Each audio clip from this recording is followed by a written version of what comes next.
Hi, my name is Paige Ricks. I am the editor-in-chief of Arizona Law Review, and I am joined here by Myriam Gilles. She is the Paul Verkyle Professor of Law at Cardozo Law.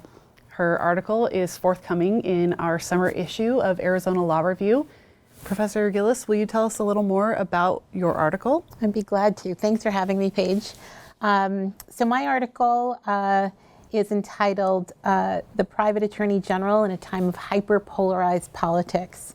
And what I argue is that we should amend the Federal Trade Commission Act to add a private right of action, which is something that I think is important to do on a substantive level, and it would fill in some enforcement gaps that we see at both the federal FTC level as well as the state unfair competition level. But the main argument really is that as politics becomes more divided, I think we should expect the plaintiffs and the plaintiffs' bar can engage in more consistent enforcement of important rights, sort of unaffected by some of the more tumultuous political transitions that we've seen in recent years. Okay, so that sounds a little counterintuitive for plaintiffs to be bringing their own private suits, and isn't that something that we should be counting on the states to do?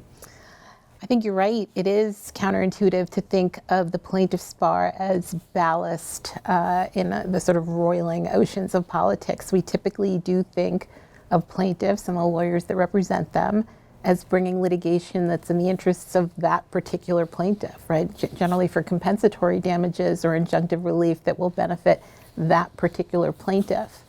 But I think that consumer litigation has always been in a different boat, right? Consumer class actions their goal has often been to ensure that the broader population of consumers is free from illegal or unfair practices. And so I think this is not that unusual of a way of thinking about the plaintiff's bar. But I do think that it's especially important now, right? We can critique and argue about whether plaintiffs' lawyers always do the right or the best thing in ordinary times. But in a moment when, we've just come off of 4 years of very little consumer protection litigation or enforcement, and we have a number of states that are sort of lurching to the right, and just sort of denying their AGs, their attorney generals, the ability to robustly enforce consumer protection laws. I think this is a real moment to step back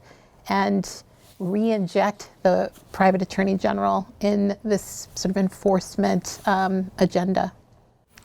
Thank you, Professor Gilles. Thank you. You can find the private attorney general in a time of hyper-polarized politics in the 65th volume, second issue of Arizona Law Review, being published in summer of 2023. Thank you. Thanks for having me. Thank you.